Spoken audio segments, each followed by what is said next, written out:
Hello, who's on tonight?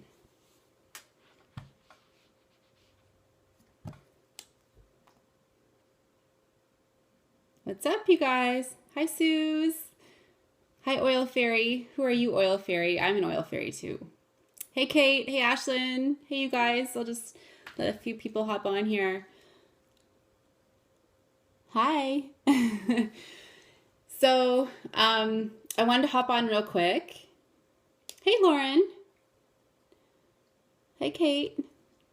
I wanted to hop on real quick. I just finished a group mentor call with some awesome new leaders on my wellness team.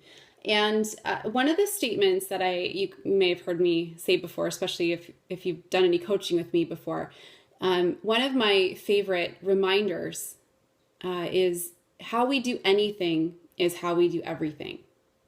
Do you guys agree with that? I happen to really agree with that. And I've seen this pattern in my own life.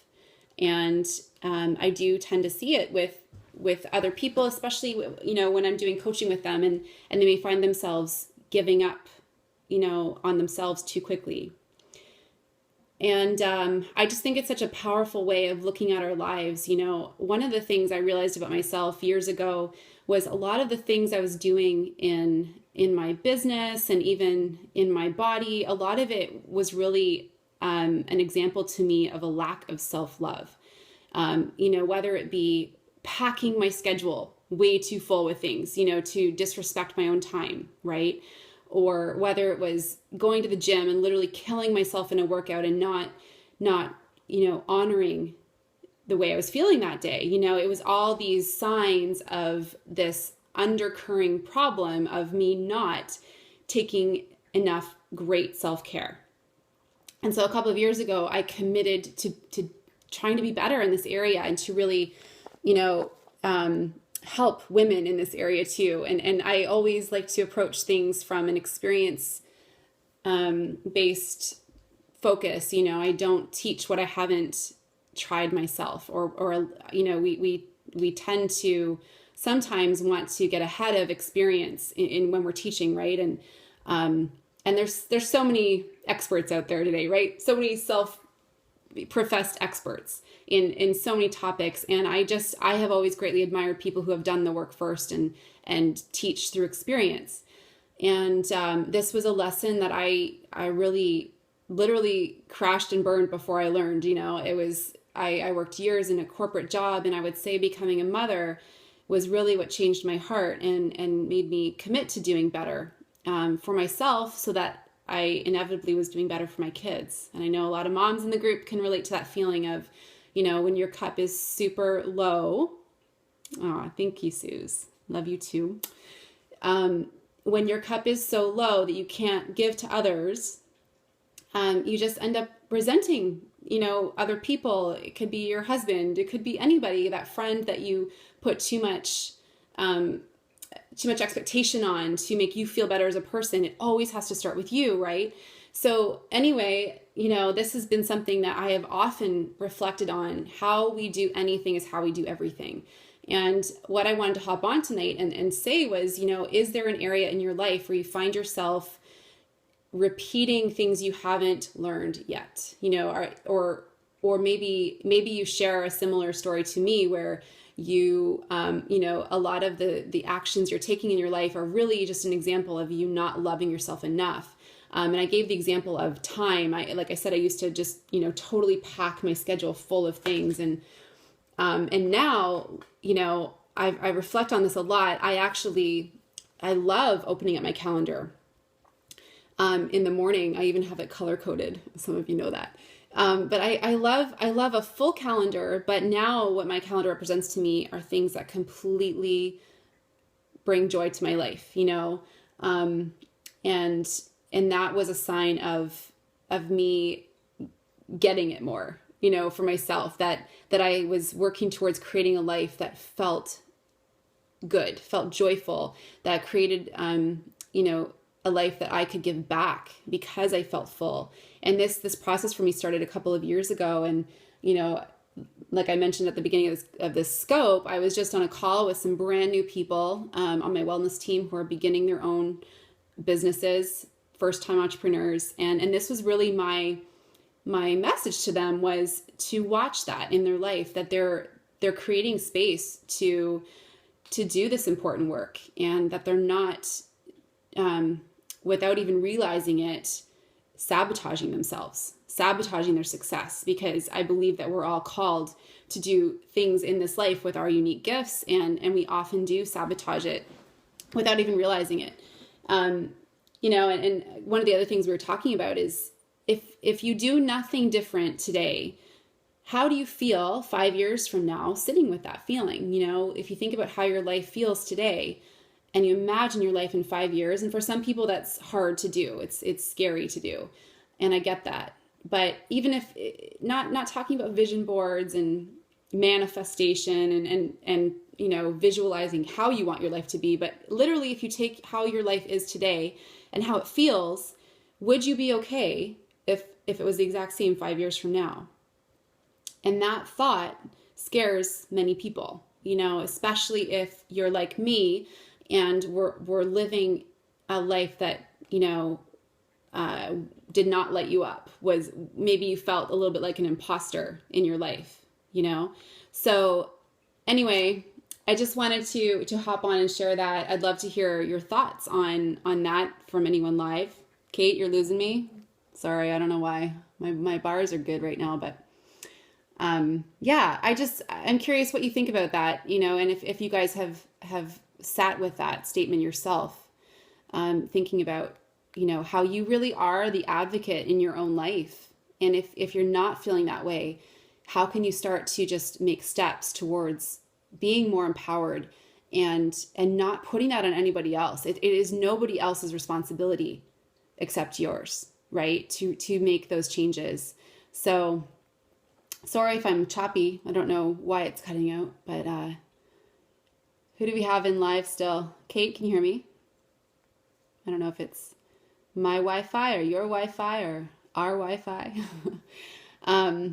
But yeah, you know, that's kind of just something I like to leave with people who are just starting their businesses is really take ownership of it.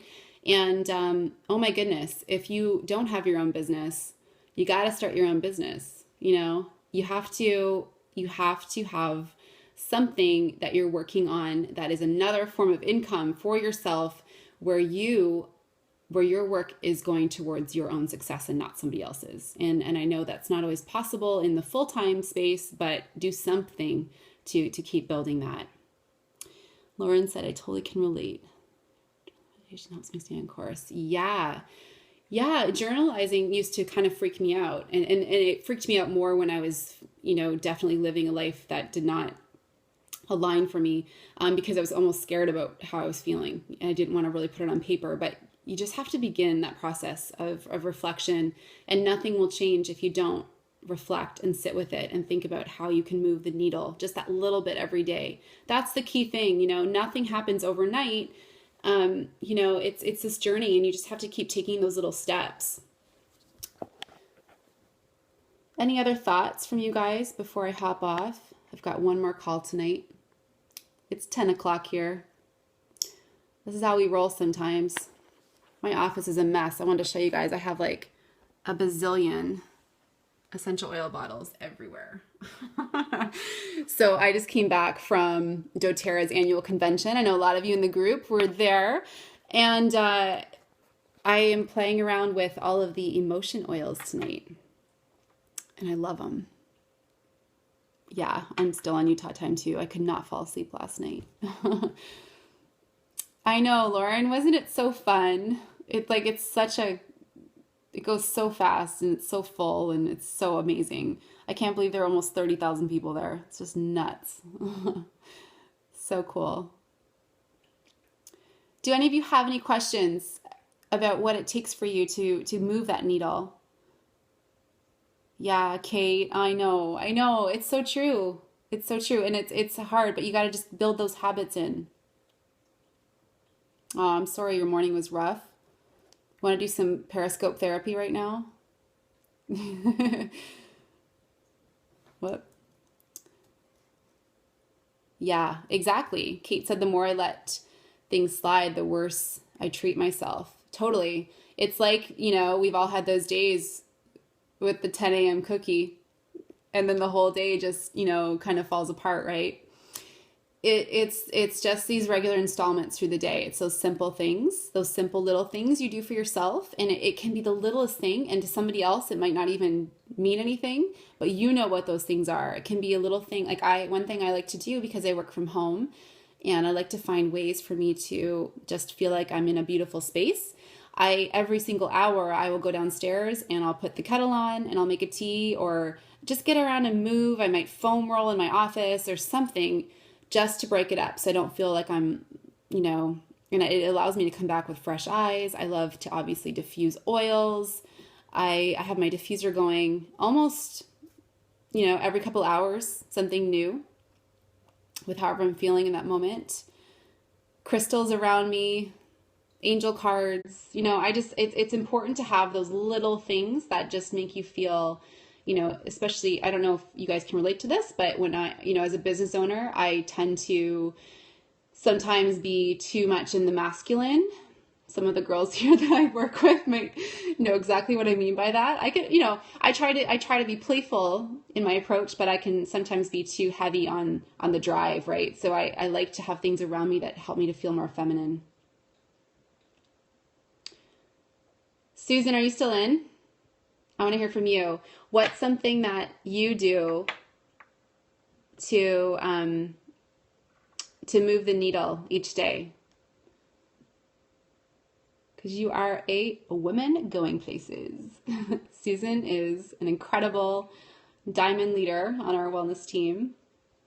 What's something you can share with the group? What's something that you do to just that little bit every day that keeps that forward motion happening?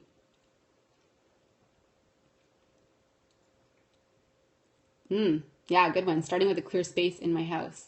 That's really important. You know, yeah, literally creating space for the right things to come in.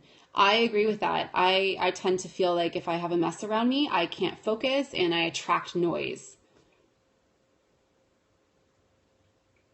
Yeah, totally suffocating. It's a good tip.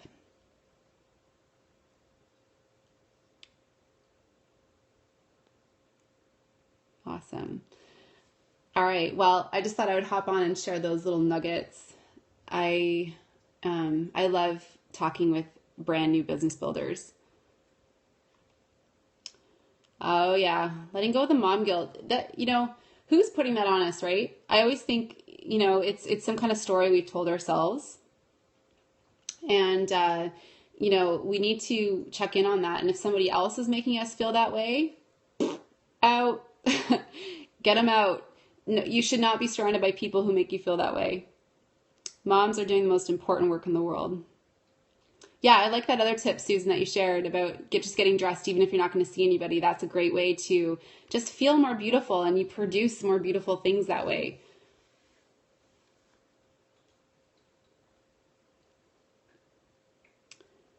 Awesome. Okay, you guys, I'm going to hop on to my last call of the day, but I hope you guys are having a great Monday, great September so far, and we'll talk to you soon.